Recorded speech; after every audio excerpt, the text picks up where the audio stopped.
Nicole Russin-McFarland here with my second personal branding lesson. This one is so dear to my heart. I say that about every lesson on here, but this one really is because I think it makes a big difference. Okay, dress for the job you want. Now, everyone says that dress for success, dress for the job you want. This is so specific, though. It's not going to be like anything you've heard or read seen on the Today Show, because this is made for people who want to be in Hollywood. Are you being held back by what you look like? Change that. Look at style examples from other people, including people who might not be the same ethnicity, gender, age, or from this time period. They should be in the professions you want to excel in, but not everyone needs to be. So, me. I don't mind sharing my examples. I have some women who I think are cool and all that, but men inspire me so much. I can't stop talking about how men inspire me with their fashion. And one of the people who inspires me with his fashion is not in Hollywood. Like, technically he lives there, but he's not a Hollywood guy, David Beckham. And I'm always like, what if I put a girl spin on David Beckham? And there are other men like, Pharrell Williams and Christopher Nolan and all them who I think are cool and all that.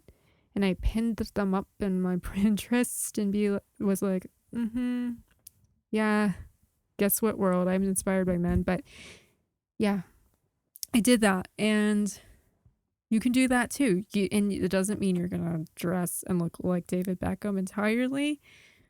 In my case, I kind of maybe a smidge. I kind of like it. I stop short at the waistcoat / vest, but you know what I mean. But sometimes. But anyway, sometimes I pair it with a dress and I'm like, I want that girl's dress. I want that girl's flapper dress. I want this from that mannequin. I want this from this person from this time period. I want a good hat.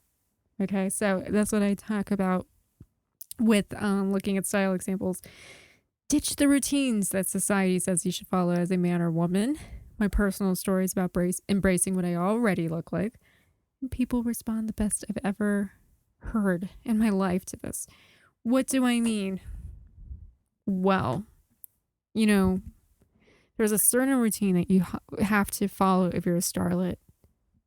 Tan, hair, this type of makeup, these types of nails, this type of this, and there's a list. It's almost like a routine that's set in stone for starlets. And if you want to be one, everyone follows it. People who are not starlets, people who are writers, and you never see them follow it. People who go to the Emmys for the first time follow it. It's like people who work at the mall follow it. It's just a set thing. And I don't do that. I have quit. Well, I was never big on tanning, and I can't tan. So I was using, like orange tanner. And then I didn't like it. And I said, like, okay, I'm going to switch to, if I have to go be photographed or whatever, no matter how casual it is, I guess I could put on some body makeup. No, I don't like body. Well, if you're saying that, it's me. I don't like body makeup. Don't. And I never really had a routine. I'm just talking about like once a year. Like, oh, she needs to look nice. Okay, let's do body makeup. What about my hair? Oh, will I get work as a model? I'm not a model anymore, really. Like, at least not with an agency. It'd be cool to be modeling, but, on my own terms. But will I get more work as an agency model if I'm blonde? If I have black hair? Okay, so you're blonde now. We already have so many blondes. Oh, you're black-haired? This is really a bad time. Megan Fox is alienating customers everywhere. She's alienating people. This was 2009. We don't want a girl who reminds people of Megan Fox. Uh-oh. I thought Megan Fox was every man's fantasy. Yeah, but she's not in demand. You have black hair. Done. It's like that with everything. So, gosh, hair, makeup, whatever it is, clothing. You can try to appeal to people, but very often just looking like a better version of yourself is what's winning. So you don't have to look like you rolled out of bed, But learn about fashion, hair and makeup to change what works for you. Create something tailor-made to you based on that. Because the guides you find are going to have a one-size-fits-all mentality. They're not going to be like, oh, hey, Nicole Russin-McFarland, you have this coloring, you're like pasty, and you have this type of reddish hair, but like it's dark red, and then you're in a, no. They're going to just be like, everyone needs this mascara, everyone needs this, everyone needs that. And I can make any makeup look really pretty for a theatrical look, but for an everyday setting, you mean to tell me I have to wear the same makeup as, like this chick with fire engine red hair, and I'm going to look good and I don't have anything that she looks like. And this, are you serious? And you start stuttering in your head. And no, you just create your own look. Clothing, makeup, hair, head to toe, male or female, you just do it. Adapt your look according to the occasion. So time and place. Are you being paid to model underwear on Instagram? Yes, wear that underwear. Are you not being paid to wear underwear on Instagram? Do not wear the underwear in a sexy pose walking your dog, because that's not the best image you want. You see, time and place. Like, are you playing a sexy role in a film? Yes. Are you just doing laundry? Probably don't get obsessed with sexualizing your image, and you don't have to. You don't have to fall victim to that pressure. Are you meeting a film director or industry person? Yes. Is it an office, the red carpet? Did that guy invite you to his movie? Are you getting a ticket where he's going to meet you? Or is it a casual place like McDonald's? Also, please, guys and girls and non-binaries or whatever you are in your heart, do not show your body parts to your favorite film director when you meet him or her. It is weird and awkward, and don't do that. Be sexy anytime you want, but do not be sexy when you meet a studio head. Do not be sexy when you meet, in my case, I always tell you my favorite film director is Peter Jackson. I'm not going to be like a little bit of a lace bra peeking out. No. Okay, you don't do that, because that's all the person will remember from meeting you. Don't do that.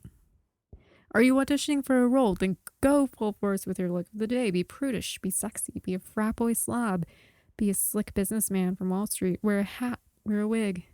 Wear that blonde wig if you're brunette. Wear a red wig. You're auditioning to be a stripper, then be whatever your image of a stripper is. Although in real life, strippers wear anything. That's the most hilarious part, at least from strippers I've met who've transitioned into acting or whatever. But hey, be the stereotype of a stripper in the bodycon dress that's barely there with the fishnets, whatever. Do it, because directors can imagine, as well as casting directors. But sometimes people want to push mentally. And sometimes a brilliant director, like me, like maybe some of you out there, you don't need that mental push, but you like the extra effort of someone knowing, like, I'm going into this role, I want it so badly, I'm going to dress like a fire hydrant. You know what I mean? Like, I'm auditioning for a fire hydrant. I'm going to actually get a fire hydrant costume, like weird stuff in a cartoon or whatever. It's fun. So you are your own superhero. Think about how Wonder Woman and Batman changed their clothing throughout the comics and films. What do you wear in each scenario? Do you notice how Bruce Wayne wakes up and he's wearing pajamas? Yeah, okay, do that. But what else does he wear? Does he wear stuff at the office? What does he wear when he's not Batman? Okay, you don't have to be on superhero duty to be your own superhero all the time. Your off-duty look should still be you, because Bruce Wayne is still Batman. And make you feel comfortable, because you never know who you're going to run into. Not kidding, especially if you're running errands.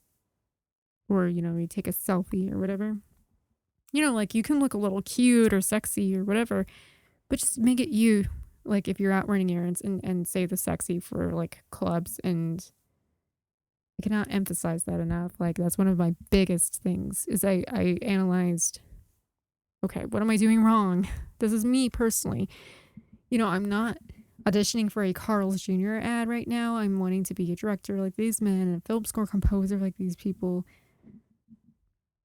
who are generally men. What did these men do? And I just like had a very big light bulb moment and said, they say the sexy for the pool, they say the sexy for the beach and the club, maybe out with a man or a woman. But when they're not doing that, they look a certain way, and that's what I'm going to do. I'm going to be more covered up, classy. You can be sexy with your clothes on. And then if I want to wear the club dress or the bikini or whatever, I'm going to do it. Oh, yeah. It's like, I'm going to be like full on a Cardi B moment, but I'm going to do it when I'm not meeting people who I want to be like. And that's the thing that differentiates me, I hope, from other people and showing how serious my goals are. Okay. Ain't nothing wrong with Cardi B or Nicki. Okay, they know what they're doing. But just keep in mind that when some people wear things on stage or for a music video or a pop video or whatever at a club, that's a setting. And, if you're trying to tell someone like why you're the next Peter Jackson, you're going to be like, I'm not wearing that right now. You know what I mean? Like, that's what I'm talking about. So if you imagine another person, and by the way, I want you to answer these questions with me. That's why I'm telling you my story. So if you were another person, you were the superhero, and it's drawn to look like you. What does your superhero, him, her, they, whatever, what does that superhero's costume look like? It has to make you feel powerful and invincible. Mine is, did you fill in the blank? What is your superhero costume? So mine, I think about white and black dresses and some blue neutrals and maybe a green, but like lots of neutral dresses if I wear a dress. But it's going to be stretchy. And my comic book hero is someone who can kick butt wearing this dress. Like it stretches. You can move, you can eat in it, but you can also kick butt. Shoes, I have an idea, but closed toe. I don't like anything that's like, oh yeah, so that's an idea. I'm all for comfort, but it's going to be like classy. Maybe could we go a little Bond on that? Could we be like girl James Bond? What if we even wore men's clothes? Like there's a blazer, but I make it look hot, because it's me, it's fitted, and it makes me look like super classy.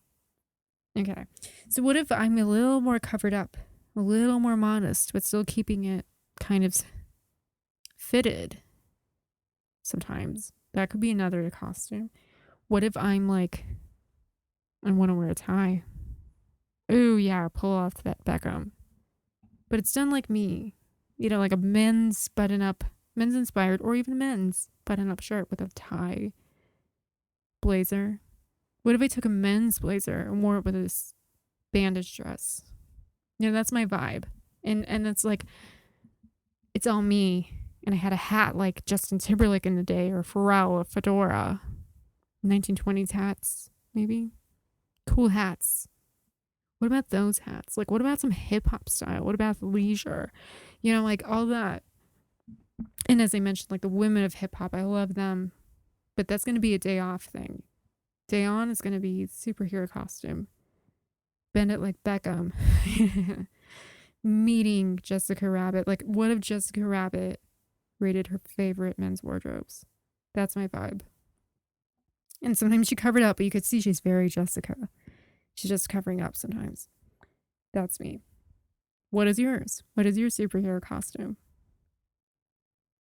And if you imagine someone else, not you, not someone who looks like you, it's a different superhero, any gender, what does that person look like? This is a big one for you and for me, because this is something I always see in my head. I look at like best director nominees and I'm like, what does this person wear? That gentleman, what's he wearing? Oh, what did he wear when he won best director? What could he have improved?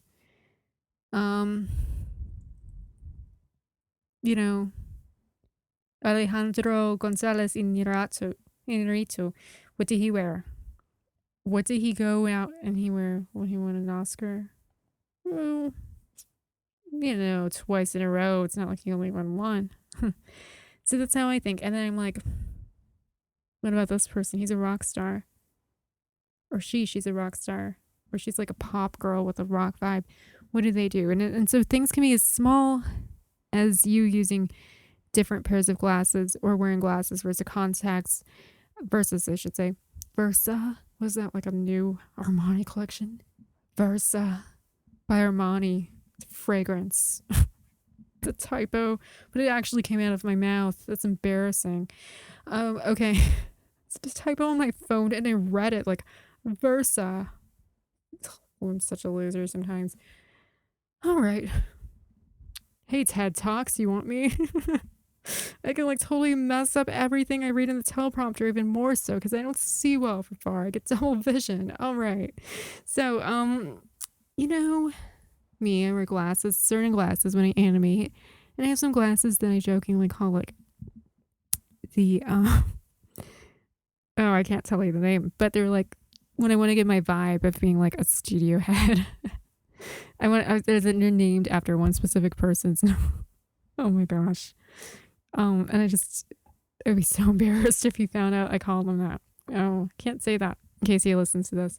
But it's I just call my glasses after him, and it was like these are him, and I give my glasses names, which is so funny, and I don't tell anyone I name them after people. So anyway, like these glasses are like when I want to put my studio head thinking hat on or whatever, and then like the pink ones are I like animating in them and doing certain things, and then I have these very sleek, sexy Tom Ford glasses, and I'm like feel very like a goddess in a Tom Ford movie. If I have to act in one movie in this lifetime, I'm going to be in a Tom Ford movie. And I'm like, Amy Adams. And I'm just getting my sexy on. You know what I mean?